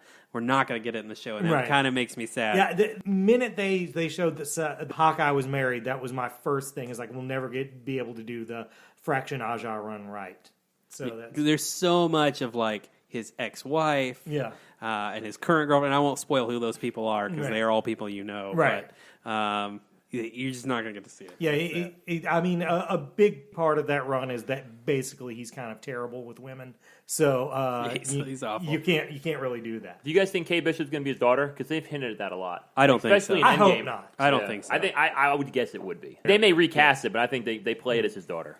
I agree. That's how they certainly kind of set it up. Yeah, in the game. yeah. And I almost kind of feel like they did that. They shot that scene because that scene was originally supposed to be in Infinity War, so they obviously shot it a long time ago before this had become finalized. So they thought maybe this was their out if they couldn't do that. Right. But now that they can, Right. I don't know that they will. I don't think it'd be the best choice. I hope they don't, but I feel like they could. They could, yeah. I'll just go ahead and finish up the shows here. Loki show. It's going to be about in-game Loki, which we all kind of figured. Mm-hmm. He's taking the Space Stone and traveling through the universe. Do you guys like that? Because they're just wiping the floor, wiping out all his character development. Like from Thor: The Dark World and Ragnarok. Yeah. You know what I mean? That's all gone now. I'm not entirely sure at the end of this show Loki's not going to end up right back where he was in Avengers. Like, to me, the natural ending of this show is him accidentally, like, he thinks he's won. He's done this grand, grandiose thing. He takes the Space Stone, and portal opens up, and he steps out of it. And when he steps through, he's, like, right back in, the Hulk's hands or something. See, I really think... Oh, Thanos. You mean, like, right when he dies? No, you mean right in Avengers like 1? Battle in New York. Okay. See, I feel like I think the premise is going to be he finds out that he dies, and this is a show about him trying to save himself. Ooh, that could Which be is too. who Loki would try to save. Yeah, Ooh, that I'd could like be that. good too. That would be good. Yeah, it just seems like Doctor Who with Loki, but we'll see how it goes. See, that sounds That fun sounds to fine me. to me. I don't like Doctor Who. I think I would like Doctor Who if it wasn't Doctor Who. You probably got a point. Tom Hiddleston would make a good Doctor Who. So, no, you've kind of more sold me on it. The other one was Falcon and the Winter Soldier. These aren't really things we knew this stuff already, that Daniel Bruhl was coming back. Did we know that? Yeah, we did. Now he was going to be Baron Zemo. I didn't know that Sharon yet. Carter coming back. They did say he was going to have the costume. He's going to have the costume. Yeah, at least the purple mask. At least the mask. Sure. He's probably not going to be dressed in like royal garb, carrying around like a sword. But he will. I love that. It's dope. It'd be cool if he did. No, I just love that he's back because he's the guy who broke the Avengers. No one else got even, you know what I mean? Yeah. Right. He's He the did one. kind of win. That's what I mean. He's the only Yeah. one who ended up winning. I think it's great that, even though this is called Falcon and the Winter Soldier, this is Captain America. This is Captain Yeah. America Right. in this phase. It's pretty fucking ballsy that that's a TV show and not a movie. That's them really leaning into they want this streaming service to happen. Absolutely. You know? Yeah. Oh, it's definitely they're But I mean, putting their eggs in that basket. Well, the fact that the WandaVision directly ties into the Doctor Strange Right. is going to tie into the Yeah. definitely going to be affecting the larger. Like they're banking that you're going to watch this because you have to, Yep. Right. to understand everything that's going on. And they're absolutely right. They are. yeah, Like no more Agents of Shield shit where they're like there's stuff that happens but it doesn't really like this shit is like they are going to be interconnected. And I think it's smart doing like 8-hour mini shows because like when you start doing seasons, then it's hard to interconnect all that. If you have a set 8-hour thing, it's so much easier to tie that into what you're doing on a movie slate. Well, and also, even if they do try to go and do another season of any of these, 8 episodes is good. The big problem with the Marvel shows we already had was those like 13, like Daredevil, Jessica Jones. They all would have been so much better at like 10 episodes instead of like 13. I think 6 to 8 is the ideal fucking number. Having said that, I wanted Jessica Drew TV show. Oh no, totally! I'd be way on board. What with a Jessica great fucking character Yeah. for TV. But and that's the funny thing about the Netflix shows is I kind of liked all of them through the first villain. Like all of them had a second villain, and that's when I stopped giving a shit. When it was Cottonmouth and Luke Cage, I was on board. Mm-hmm. It was when he went away that I was like, oh no, this is dumb. Right. Do you guys think they're both going to be Captain America in that show? No, I think it will be Falcon. I bet you Falcon gets captured and like he has to don the shield. I guarantee you they both. He has to be Captain America at some point. Yeah. But they're definitely going to, I think for the run of the show, he's going to be. Me too. Falcon's going to be Captain America. I said this in our on our in-game episode, but when Falcon became Cap in comics, I was not on board because I felt like he was a really fully realized character on its own, and it almost felt like a demotion making him another guy. But that's completely different in the movies because Winter Soldier doesn't really need the leg up. Everybody's on board for Winter Soldier. This is totally a good step up for Falcon. So I think Falcon will be Captain. My only problem is I hear Anthony Mackie is a really shitty person in real life, so I don't like that he's Captain America. Right. Particularly since our last Captain America was such a great fucking Yeah, dude. just a nice human being. Yep. Another movie, Thor 4.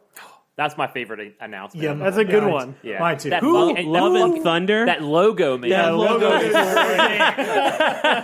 Everything about like 80s painted vans. Yep. Like He-Man, Fucking Masters of the Universe. wrapped up. Yeah, it's great. As a person who plays and loves Dungeons and Dragons, it was right up my fucking alley. I just think this was very much Tiger Waititi. He did a good job the last time. It was a success, and they're going to let him run with this one, and it looks fucking great. Who would have bet that Natalie Portman would ever come back to this shit? we should just say the big twist here is Natalie Portman not only coming back, but this is going to be based on the Jason Aaron run, the Mighty Thor, where Jane Foster has becomes cancer and she becomes worthy and she gets all the powers of Thor. So not Thor only is becomes unworthy, she's able to pick up the hammer. She becomes the new Thor. we have in that run there are 3 Thors, right? Right. There's Odin's son, Yeah, Jane there's Foster.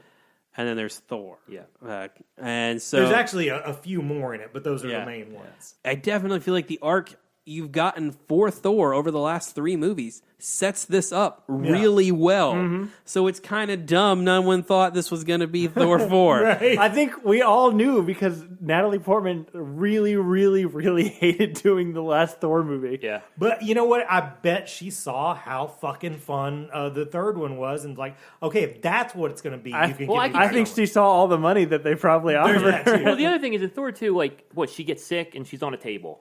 She's a straight love interest. Like, she Right. never had anything to do. Now it's like, everyone's about diversity and bringing in these new characters, and now she's going to have something to do. She you know what I mean? also- She's going to be a hero. There's a lot of drama behind the scenes where she had a big say in the direction of Thor 2, and then they took basically everything she wanted away. And so she didn't want to be a part of it anymore because she thought, she wasn't being heard. What's her... the Wonder Woman director. What's her name? Patty Jenkins. Patty Jenkins was supposed to Cool. Yeah. direct Thor 2. And Yeah. her and Natalie Portman had come up with a story, and And Marvel then it ended didn't up like being it. the guy who's the Game of Thrones director Yeah. who directed Terminator. Alan That's shitty. Alan Taylor? Yeah, Alan Taylor. Mm-hmm. Yeah, that movie sucks.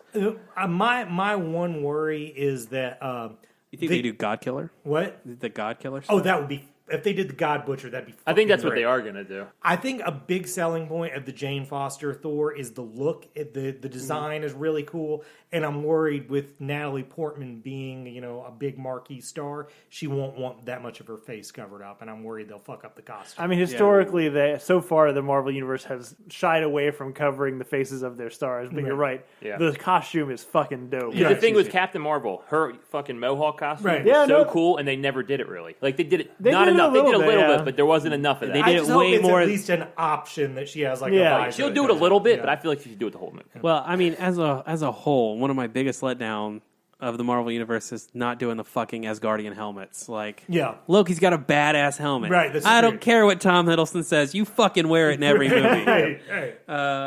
Do you think she's going to get cancer? Like, they're going to do the whole... Because, I feel like it's not written yet. I just don't That's know. how crazy about it. They've announced this. The script's not even written. if you really want to lean into that story, you need to do that. But also, a big part of that story in comics was it was sort of a whodunit. You didn't know who the female Yeah, Thor for a was while, right? because when she turned into Thor, she transformed completely. She looked completely different. So you're not really going to do that in this. So her having cancer was a big part of, it can't be her that's Thor because she has cancer. Yeah. So I don't know if they need to do that in this. Yeah, apparently Kevin Feige put Taki Waititi and her in a room, and like within an hour she had signed on. So whatever he told her Wow. got her on board quick. You know, I what had mean? not heard that, but that's you know crazy. What? I did think they would do Jane Foster Thor eventually. I just thought they'd probably recast. Yeah, So, absolutely. yeah. I mean, look, she's got star power. She's been in like action franchises before. I think she cares more about them than people think she does. Yeah, she's So- my Hollywood crush. I love her. But I mean, it's good. Like everything we got for Thor. It's interesting to me too that Thor is the first one that like breaks the 4 barrier that we're getting a fourth on. But everything about it was right. Like Yeah. Yeah. Well, I think the reason that Thor's breaking the four barrier is because 3 was so fucking good. 3 though. basically rebooted it. but wasn't an ending to it. Yeah. Yeah, exactly. It seemed like the first start of a new thing. Yep. Also, to be fair, besides Iron Man, it started earliest. Right. It's not like Yeah. we're getting a Yeah. Hulk for. Yeah. The final movie that we got official information about was the Black Widow movie, which is the one that gets released the soonest. We know Taskmaster confirmed, which is a great fucking villain for a Black Super Widow great movie. villain. Yeah, Chris a great villain. But one of the reasons why I thought Black Widow is so good is because Taskmaster's ability is he learns your fighting style, basically why he's fighting you. And she's one of the few characters where they've given a definite fighting style Right. to in the films. So seeing that kind of imitation happening will be good. We saw Red Guardian was going to be David Harbour. Who was the opposite of his Stranger Things character. We also, I don't know how to say that chick's name. Florence Pugh. Florence Pugh. Is Pugh how you say her last name? She's Okay. like the Black Widow in the comics who like fucks everything up. And Oh, has a bad- Yelena something? Yeah, she's gonna be cool. Yelena.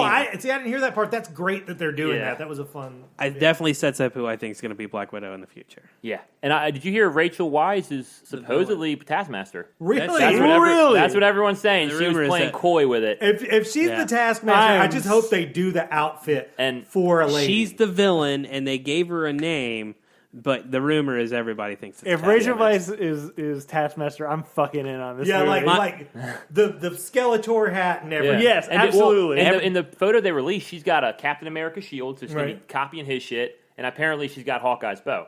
Well, I mean, Oh, that's Taskmaster. Yeah, so that's fucking cool. my only hope for Taskmaster, like Jay, you said, he's a cool fucking villain, or in this case, she's a cool fucking villain. Don't kill them off in this one movie, please. Right. Yeah. I want more. Rachel Weisz can fucking kill that part. Like, Uh-huh. Yeah. I'm confident she will do well. I heard he looked great, or the fight scenes all look great. Yeah, I heard on Jason Bourne. Yeah. Bones splitting out of ankles and Mission. It's supposed to be their Mission Impossible, their Bourne movie. Yeah, good. That's dope. I know, it got me excited. Because Yeah. I was wishy-washy on Yeah. it. Especially because she's dead. So there's no Yeah. There's no stakes. Yeah, there's Yeah. no stakes to it. But I love good fight scenes. So if you give me Me too, some man. bruising fights. Marvel Union is so good because they make genre movies that happen to have superheroes, and I could never figure out what the Black Widow movie is supposed to be. But when someone says Jason Bourne, you're like, well, fucking course it is. Yeah, yeah. Like, Yep. This is why I don't get paid to make movies, and Right. I'm on this dumb podcast. Yep. So, on the speculative things that kind of got confirmed but will not be in Marvel's Phase 4. Fantastic Four. Yeah. We know it's going to happen. Right. Guardians 3. We know a lot about it. Not going to happen for a little while. And all this stuff is going to take place over 2 years. So here we are in like next year or the year after. Marvel's going to be doing this all over again and blowing our freaking minds. It is crazy that Guardians 3 isn't in this phase. Well, James, did you hear James Gunn came out today? And he says because he's doing Suicide Squad first. Yeah. Oh. And they're thinking there's a February 22 date and then July 23, which is probably going to be Guardians and Black Panther 2. They have dates for till like 2026 or something. Maybe within like, I don't know, 3-4 years, whatever, Chris Pratt will stop pissing people off. Yeah. Yeah. Black Panther 2, like you was talking, Captain Marvel 2. Yep. The big surprise that we did not get, and we have to wait until Phase 5 to Which get. is surprising to me that the Jane Foster one isn't the big surprise. Yes. Yes. But this one was kept even more under wraps. Mahershala Ali is going to be our new fucking Blade. That That's is so fucking tight. That's just so correct. It's even cooler than I could imagine. You know Yeah. what I mean? I couldn't have thought anything better than that. I was thinking because had like probably the best casting that Marvel's ever done is Chris Evans as Captain America. But when it first happened, you were like, I don't know about that. I've not seen him in that role. Whereas you got like RDJ, who like before it even happened, everybody was like, that dude should be Iron Man. This is like those two things together because I never would have thought of it, but as soon as they fucking said it, it was like, oh yeah, no one on earth is better than that for this. God. So I just want to say two things about it. Number one, I've wanted this for so fucking long. Like as soon as Mahershala Ali became a thing, it was always been like that guy was born to play Blade. He looks like He Blade. looks like Yeah. Blade. He's just got the right like intensity. His like accent, His jawline. His His voice jawline. is so right. God. He would look good with fangs. And physicality. He's a big dude. Yeah. The second part of that, and well, I got three things to say. The second thing is, of all the, as people might be tell, I texted basically the whole fucking conference to these guys what was going on. That was my favorite one to write out. Like, that was the one that was in all caps. Yeah, I was It deserved it, too. fuck, it blew my mind. Like, Blade's been making a comeback in comics. He's been with the Avengers for the last few issues. So I thought something was coming, but I figured it was a TV show on the streaming service. And I definitely didn't think it would be this cool. This is very awesome. This confirms the Netflix shows are not in canon. Yes. Right. Right. Absolutely. This is official. Yeah. Yeah. It's just forget about him. They never officially said that, but his casting proves that. Two-time Academy Award winner calls Kevin Feige up and says, I want to make this movie. Right. How the fuck does that happen? Right. Yeah, I mean, that's, I never would have thought there would be a Blade who would make me say, fuck Wesley Snipes. Because Wesley Snipes almost made that character really a thing. He was cool in comics, but also no one gave a shit about him. Yeah. But fuck Wesley Snipes. Like, this is, They could do cool stuff with it, like put Doctor Strange in that movie. Like it could integrate well. Like I trust them now. You know what I mean? And I'm super excited. I hope it leads to more stuff in this corner, like more Ghost Rider, that sort of shit. Yeah, that's what Ghost I mean. Rider. The one I came out of that I want the most, that I want these characters to interact, is Moon Knight. There is some fucking funny ass shit between Moon Knight and Blade. Yeah. I can think of one panel in particular where it's Blade standing there and Moon Knight's walking up to him and he's like, Fangs, why the fuck you call me? You got my money? Like, it is just like a funny interaction between two superheroes. I just want shit like that. God knows. It was great. This is going to be amazing. Yeah, Phase 5, so they haven't released a date, but Yeah. I don't know. I think a lot of those movies that they all said, yes, we're working on them. They are things. Those are the Phase 5 films. yeah. Fast track that shit though. Blade would be the fucking shit. I think a lot of that is that, I mean, the start of this MCU was sort of Marvel's second string characters. Like within the actual Marvel universe, like in the fantasy world of that, Iron Man and Cap and Thor are their top guys. But on our side of the fourth wall, it's Spider-Man and Wolverine. Yep. So this phase is almost like third and fourth string characters. So I think they did a lot of that to say, hey, these guys that you like are going to be in the next phase. Just hang on. But I don't think they're going to have a problem because all this shit sounds dope. It was Amazing, all yeah. good. And, I think Phase 4 is really going to be kind of resetting the palette. Like, there's a lot of there that's both new and old, but like we haven't really had the opportunity to really flesh out Scarlet Witch and Vision yet. Or even, I like Doctor Strange 1, and I think Scott Derrickson probably is the right guy to bring back for Doctor Strange 2. But God, the Russo brothers made him such a better character. Yeah, now that is true. I rewatched Doctor Strange recently, and the visuals on it are great. But Doctor Strange, the character, really doesn't show up till Infinity War. Yeah. It suffers from origin story fatigue for sure. Yeah. He needs to be casting spells over a goblet. You know what I mean? Like I don't want to see him just orange discs. I think it's still going to be a lot of new shit we haven't seen before, even with characters we've seen, and it's just going to be kind of like this is the Marvel Universe from here on out. I will say, I think one thing that's interesting is the 5-year jump puts us at 2023, and this will be just short of that. So I kind of wonder if we're getting stories to fill in the gap of that series. Oh, right on. I realize Doctor Strange and Scarlet Witch doesn't really work out, but that could happen after. Like, that's not a big deal. Right. But And that would be cool. Like, it would explain why maybe people aren't helping, like, Shang-Chi, if a lot of these people are all, disintegrated. You know what I mean? Yeah. That's a good idea, actually, to at least fit one or two of these in that space in between or something. With the Eternals, that could even be why the Celestials come to Earth. Because, this was the center of that shit that happened. They're coming to Earth to judge us because of that. Yeah. I think I've said that before on another podcast, but it felt like a new thought right now. So San Diego Comic-Con. Yeah. Good job, Marvel. Marvel did great. Yeah.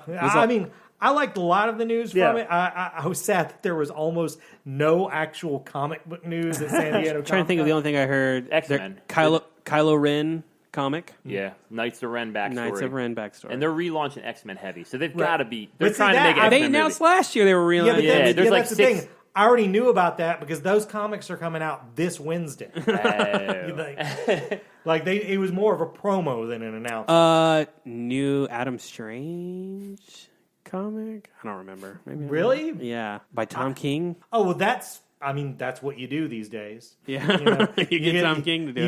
You get a character that not everybody, and I love Adam Strange, but you get a character that not everybody's completely on board, and you have Tom King tell a story about his life with it. I think that's true. I may be misquoting there, but Is that everything? I think that's everything. All right. It was a good year. It was a good year. We'll have to fly through what we've been watching because we talked for like an hour and 20 For minutes fucking about ever. It's fine. Comic-Con. Well, yeah. So what have we been watching? I'll start. I watched the Tom York experimental film on I've been Netflix. wanting to ask you about it for so long. I forgot to mention it last week. It's fucking terrible. Of course it is. Right. Yeah. How could it not be? I texted her immediately. It was like, when did Tom York forget what a song was? We've all kind of ignored it because I think Radiohead covers up some of it. Right. He has not written a real song in like 10 years at this point. Right, no. He's a person caught way too much up in his own pretentious bullshit. Absolutely. I'll still, if he released a sequel, I would, do. I would Well, because because you're caught up in his I can't help pretentious it. Yeah. I also forgot to mention, I noticed on Amazon Prime that Boston Legal is now on there, which is a show that I've felt that needed to be on a streaming service since they started doing streaming services. That's pretty dope. I like that show. It is, I'll be honest, it was more procedural than I remembered it being. But it's definitely built on the backs of James Spader and William Shatner's relationship and their individual scenes. And they're still both great. So it's still, it's not great, but it's still pretty entertaining. And this is my vacation week, which is the one time a year that I read. So this is going to be what we're watching that is actually about reading.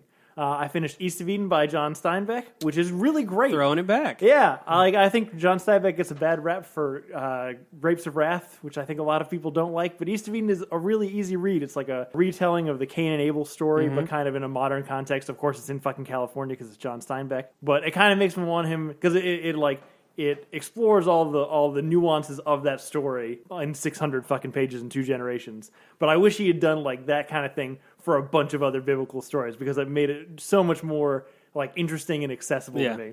So I really like that. I read Beartown, which is by Frederick Bachman, who wrote A Man Called Uwe and some other things. It's essentially Friday Night Lights, but with Swedish high school hockey team, but with an even darker twist midway through. But it's pretty good. It's a very entertaining read. He makes very likable characters. And I just started Artemis, which is by Andy Weir, same guy who wrote The Martian, and it's not great. It's worse than Transformers. It's essentially just kind of your standard beach read murder mystery. It's all the tropes, but just set on a colony in the moon. And so it's got really shitty reviews. Yeah, every other it's shitty genre trope and then random fact about what it would be like to live on a lunar colony, and that's the fucking book. Yeah. So worse than Transformers, but everything else is well, no, that's not true. Animal's worse than Transformers too, but other things are better than Transformers. That's it for me. I watched a movie. I watched Lion King. Cool. It's worse than Transformers. Oh no! Wow. Yeah, I think the more I think about it, the thing that really sucks about it is like when I watched the cartoon, like adult Simba, adult Nala, I didn't recognize their voice. I know it's Matthew Broderick, but I don't recognize that's Simba. But man, Childish Gambino and Beyonce, like that's Childish Gambino and Beyonce talking. Like you just, it takes you right out of the story. Right. And they changed all the jokes just a little bit, but they're all worse. Oh, You know what I mean? The only one who's doing a good job is I can't say his name. Chiwetel Ejiofor? As Scar. He like at least made it his That's own. awesome. Yeah, Be Prepared is like a more like a. It's different. That's like the one song they changed. That was up. the one I was like most like, why did they replace Jeremy Irons? Because he could still do it. Right. Yeah, he's a little different, but not He's good. menacing as hell. Very Chiwetel fucking Ejiofor. forgettable. I hear Very. James Earl Jones is fucking awful in it. Yeah, it's very forgettable. Yeah. Like I didn't cry when Mufasa died, which Oh no. I should have cried. Yeah. Yeah, I wanted to see it, but I heard the stands out are Chiwetel Ejiofor and Billy Eichner and Seth Rogen. Yeah, Seth Rogen's good.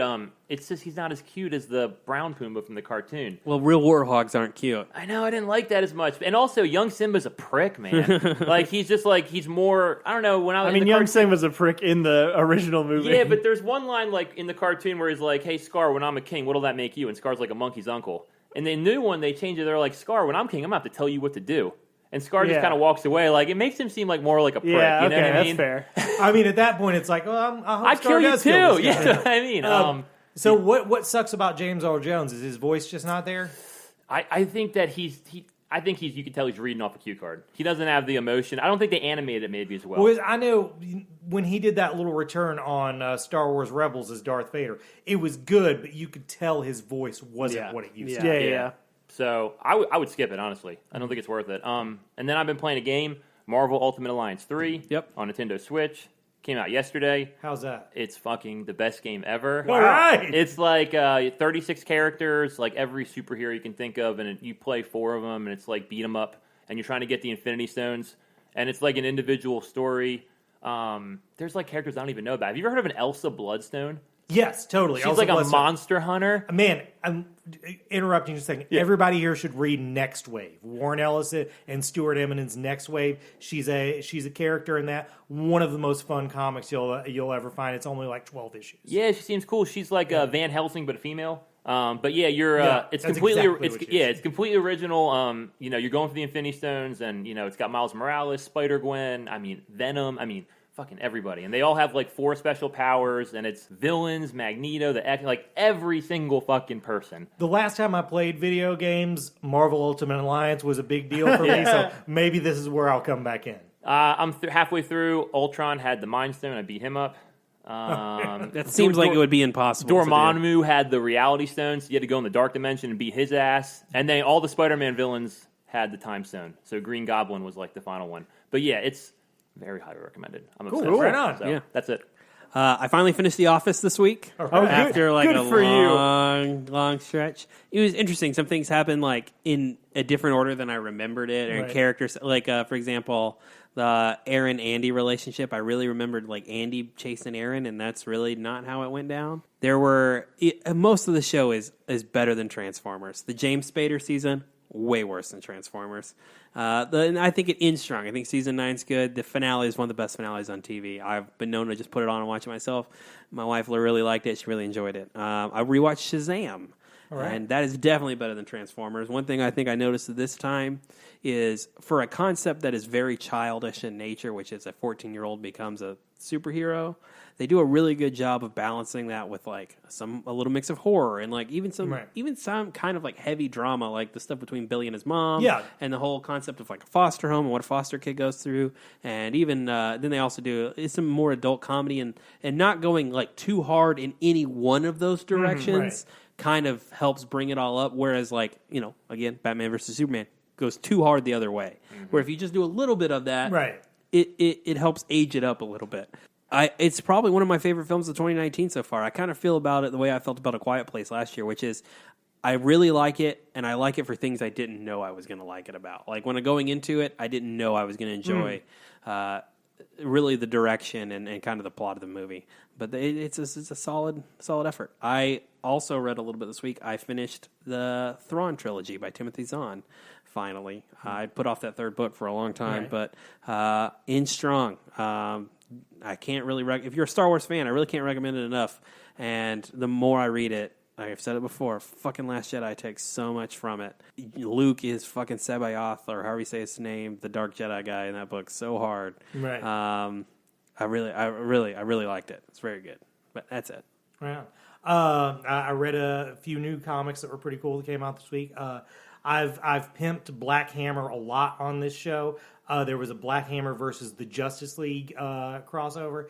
Black Hammer is, the characters in it are sort of like wink nod to sort of DC second string characters, so it was cool to see these two worlds interact. I highly recommend that. Superman's pal, Jimmy Olsen, by the same writer from the Hawkeye run we were talking about, or the Matt Fraction. He's just sort of leaned into these sort of really off-the-wall, silly 60s Jimmy Olsen stories where he gets turned into like turtles and Elastic Lad and stuff like that. And it's a really, really, really fucking fun comic book. And I finished Stranger Things Season 3. You had finished it last time. I was just halfway through. I thought, honestly, after talking to you, it would lower my expectations enough that I would enjoy the second half more. It did not. Yeah, it doesn't it hold up. It was... I disagree. I just finished that too. I forgot about it. No, Stranger Things Season 3 is the best season besides Season 1. Really? Yes. I would say it's the worst. That Battle of Starcourt Mall, the last episode. Okay, I do like that battle. Dope. That's good. Yeah.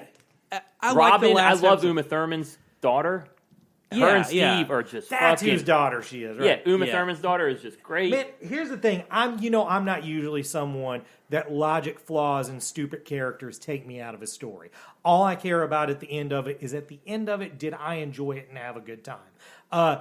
The logic flaws in this were so bad, it just took me right out of it. I will like say the Terminator stuff too. You didn't like The Terminator guy. I like that stuff. Hated it. I thought it was so fun. much. I will say this, about halfway through, I was like, okay, they've made Russians the bad guy in this one. The only thing higher in 80s villain hierarchy is a televangelist. And I'm positive from like one scene towards the end that one of the villains in the next season will be a televangelist. So I'm excited about that part of it. Go ahead. Well, Dustin and Susie? That's the best scene in the whole show. How do you not... No, you guys are off the mark. I'm sorry. Was Susie somebody? She was his girlfriend from Science Camp. But I mean, is she the actress somebody? I don't know. Because it was dropped in like I was supposed to mark out over that moment, and I did. Never-ending story is the only reason why I like and it. I was... one thing I wanted to say, and I still don't know if I should spoil it, but I was complaining about that's where stakes entered the conversation. That I felt like there's no stakes because none of these characters were going to die. And I turned out to be wrong about that. So you said it last week, and I thought about it. But I'm glad you didn't blow that for me. But, of course, the end credits thing makes people question if that's real or not. I don't think that's David Harbour. I don't think that's him I think either. It's Matthew Modine, Papa from the first season. Could be. I think it was Carrie Ooze, because he was so deep with the Russians the whole season. Okay, that's possible, too. But that's the journalist guy? No, that's the mayor. Oh, okay. Yeah. I also thought it could be Murph, whatever his name is, who's the journalist guy. Yeah. I think there are a couple options that aren't David Harbour. Because I watched it all. I hadn't seen any of it, so I watched it all the last 2 weeks. And Matthew Modine, you never see die on screen. No. I mean, you see his stomach get ripped open by a Demogorgon jumps on him, but then they cut off. Yeah. And then in season 2, she goes to number 8. She has a flashback. And she says, hey, he's still alive. Yeah. That dude says it. Yeah. So I think they're hinting at him being alive and him coming back. I tell you another thing I didn't like, and this is just a weird expectation I had that it didn't meet.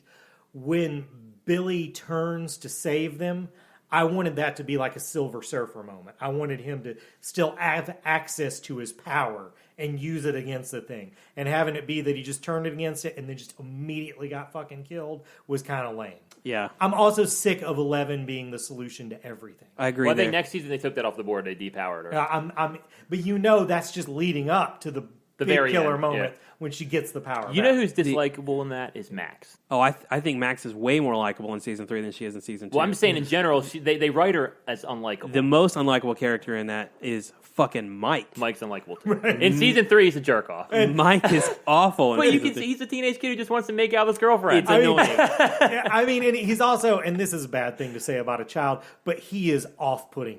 Yeah. Like he is weird looking. Yeah. Like she would never date him. The reason why I think season 3 doesn't hold up, and Hurt and I talked about a lot about this last week, is 1 and 2 are like inspired by things. Season 3 is just the Thing in Terminator mashed into a movie. Right. No, I think the mall is a big part of that. I mean, the mall, that set is was incredible. Season 2 is the worst. Season 2 is bad. Sort of my biggest. Disagree. That's sort of my biggest problem. Hard disagree. My favorite part of it was the mall. My Yeah. favorite part shouldn't be a set piece. But it's Like, I just wanted to go hang out in that mall. But the whole show is based around that because Yeah. Dustin and them are going underground, and Right. I don't know. I thought it was as good as season 1, and I like the end scene where there's another Demogorgon in Russia. I tell you one thing. I know we need to get done. Yeah. But this led me to a horrible revelation about myself. What? You guys are going to think less of me after this. Like, you know how you think you're a good person, and then somebody tells you something about yourself later, and you realize, oh man, maybe I wasn't as good as I thought. Okay, on the marquee at one point, they have that Back to the Future is playing, and Return to Oz is playing. That didn't ring true to me. There's no way those two movies came out at the same time. And I looked it up, and they did, and Back to the Future came out within 2 weeks of it. And it came out second. So you don't usually remember dates of shit you did shit when you were a kid, but this was right around my birthday, and I chose to see fucking Return to Oz over Back to the Future. What? I know! The thing about it is, I do have That could take you off the podcast. I do have sort of a defense. I was with my stepbrother at the time, and that's such a weird term anyway, because once you become adults, that just becomes a person. Like, there's no connection to that guy anymore. But he wanted to see some martial arts movie, and I just didn't want to see it because he wanted to. I want to believe I wanted to see Back to the Future. I can't remember for sure, but I know what we settled on was Return to Oz, which, by the way, I think is an underrated movie, but should not have watched it over Back to the Future. Steve Harrington in his Chips Ahoy uniform? Stupid. No, I Stupid. completely disagree. Maybe I'm off the mark. I don't know. I mean, to me, I that was loved the it. dumbest part. Your best character, you kept him dressed as Donald Duck the entire fucking I season. thought that was hilarious. I like him And and he had Lucas' nothing- sister. he had Lucas' nothing to sister is do. great. Lucas' sister was good. I would have been. God, fucking Although go off I the- would have slapped the shit out of her if I was working at the Go ice ahead. cream place. In this, Joseph, because we're going to keep Have going you for a seen while. this? No. Okay. And I'm not going to. So that's our part 2 on Stranger Things Season 3, one of our more contentious discussions we've had on this podcast.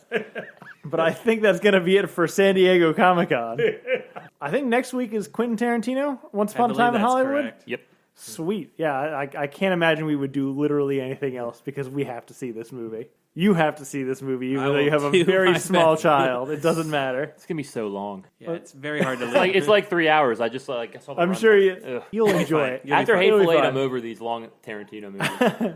So that's what we're going to do next week. Thank you guys for listening. Please rate and subscribe and tell your friends. If you want to get in touch with us, you can reach us at realphonies@gmail.com. Please write in if you've seen Once Upon a Time in Hollywood this weekend. Please write in and let us know what you think about it before we'll read it out on air. You can also follow us on Facebook and Twitter at Real Phonies and on Instagram at Real_Phonies. Thanks to Zach Evans for art and Brian Velasquez for our theme. We'll see you guys later.